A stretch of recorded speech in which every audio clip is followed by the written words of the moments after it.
je trouve intéressant, c'est votre volonté d'établir des ponts. Alors, comment vous voyez j'ai presque envie de dire la bonne vieille psychanalyse.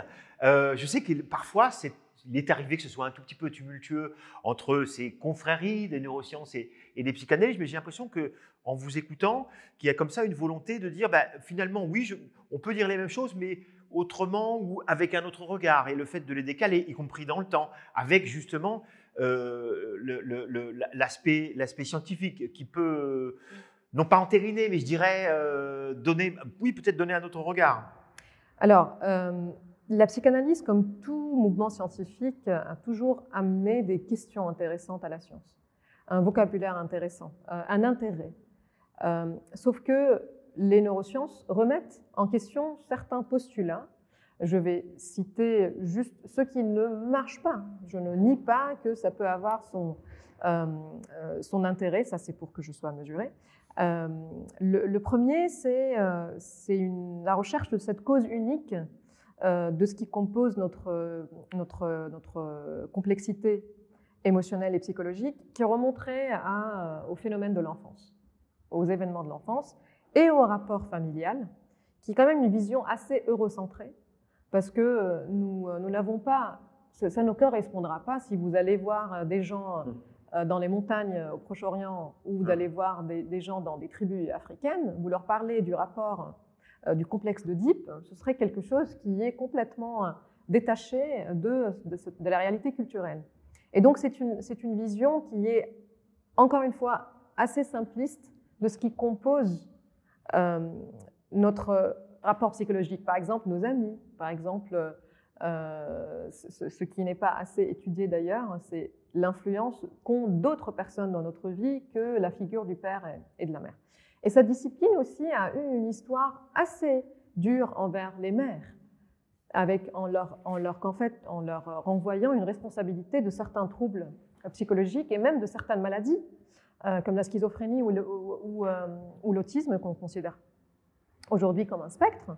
Donc aujourd'hui, on se dit il y a une part d'influence des familles, bien sûr, c'est ce que je défends aussi, c'est que les familles, c'est le premier l'environnement, mais en fait qu'il faut qu'on considère cette famille dans son contexte socioculturel aussi et qu'on élargisse les facteurs qui peuvent en fait expliquer ce qui nous trouble finalement.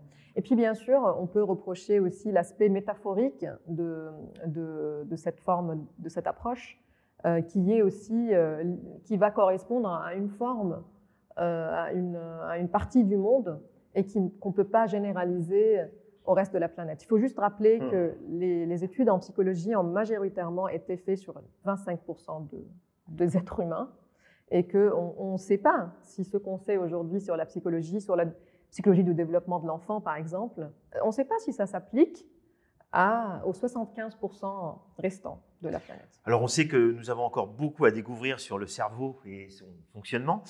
Et il y a aussi, j'ai l'impression, une tendance à un moment donné que de latéraliser le cerveau, gauche-droit, et d'y voir ici des compétences ou des talents de manière très géographiquement répartie. Oui. Où on en est de cette répartition aujourd'hui ? C'est un peu les vestiges de la craniologie. Oui, c'est un peu ça. Sauf que c'est plus récent. On a beaucoup parlé de ça dans les années 80-90, où la sérénité serait plutôt ici. Oui. Comment vous voyez ça aujourd'hui ? Déjà, ça part d'une obsession de parler de traits de caractère.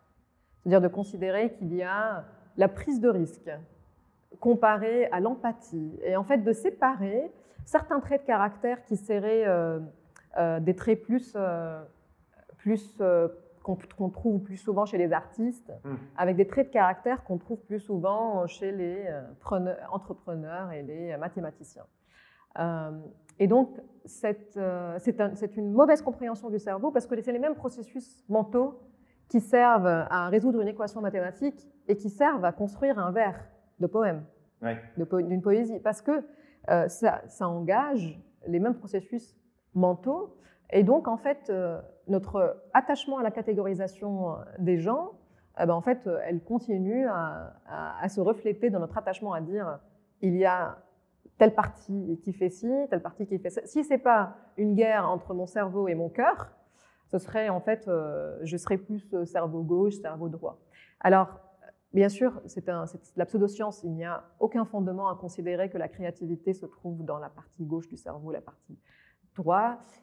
Il n'y a aucune raison de considérer que faire des mathématiques, c'est un phénomène différent de faire de l'art, ou d'avoir de l'empathie, c'est exactement la même chose. Avoir de l'empathie, si j'ai de l'empathie pour vous, c'est ma capacité aussi à faire un raisonnement abstrait qui me projette dans votre réalité. Donc je fais des maths en même temps aussi, hein, donc je fais ce raisonnement abstrait, je fais de la poésie aussi. Enfin, ce que je veux dire, c'est que nous avons tous et toutes un cerveau créatif et scientifique, dans le sens qui perçoit le monde et qui le remanigance, et donc qui perçoit et crée en permanence.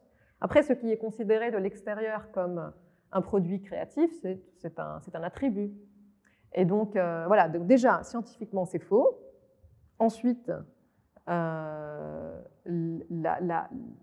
conséquence de cet attachement à séparer nous font croire que nous pouvons être soit intuitifs, soit pragmatiques. Or, nous sommes tout à la fois. Ah oui. Et qu'en est-il aujourd'hui? Vous l'avez évoqué tout à l'heure, hein, c'est, j'imagine, une obsession aussi humaine que de genrer. Aujourd'hui, il y a encore des tentatives de genrer les cerveaux humains. Et on peut imaginer aussi d'ailleurs que, y compris des scientifiques plutôt sérieux, y compris, je dirais, peut-être même dans la culture queer, où on se pose la question de cet esprit qui serait né dans un corps qui ne serait pas le corps adapté. Est-ce que là, il n'y a pas une réémergence possible du fait de genrer le cerveau, mais avec un autre point de vue, à une autre époque? Oui, on avait évoqué la craniologie, et en fait, on peut dire qu'à chaque fois, les technologies, quand elles s'effondraient, il y avait une qui attendait dans les coulisses pour dire « oui, j'ai une autre façon de mesurer les compétences humaines et donc, en fait, de les sexuer ».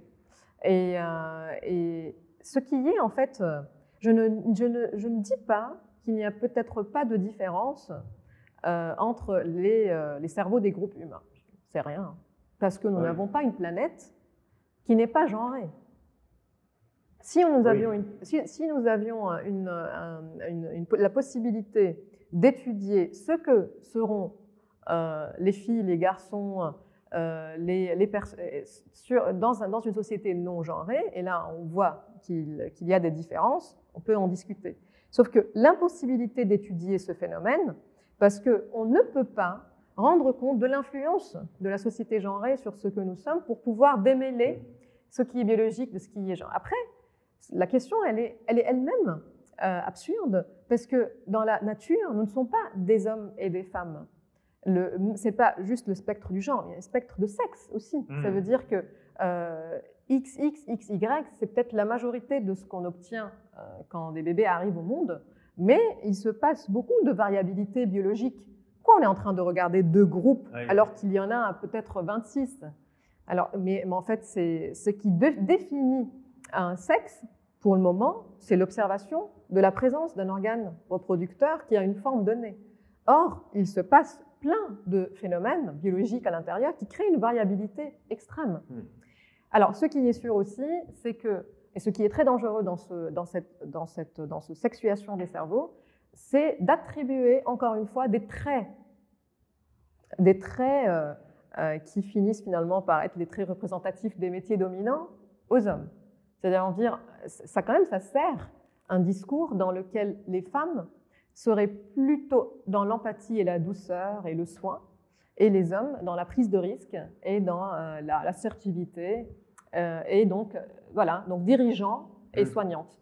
Donc voilà, moi je me dis, est-ce que si la biologie démontre l'inverse, est-ce qu'il n'y aurait pas aussi la voix des scientifiques très attachés à la sexuation du cerveau qui diront on ne peut pas franchement être sûr que c'est un phénomène biologique. Donc en fait, si vous voulez, depuis le XVIIIe siècle, ça a toujours été la même chose. La biologie, elle vient valider, légitimer, naturaliser les inégalités sociales en donnant une explication biologique aux écarts dans les métiers, par exemple, entre hommes et femmes ou entre blancs et noirs.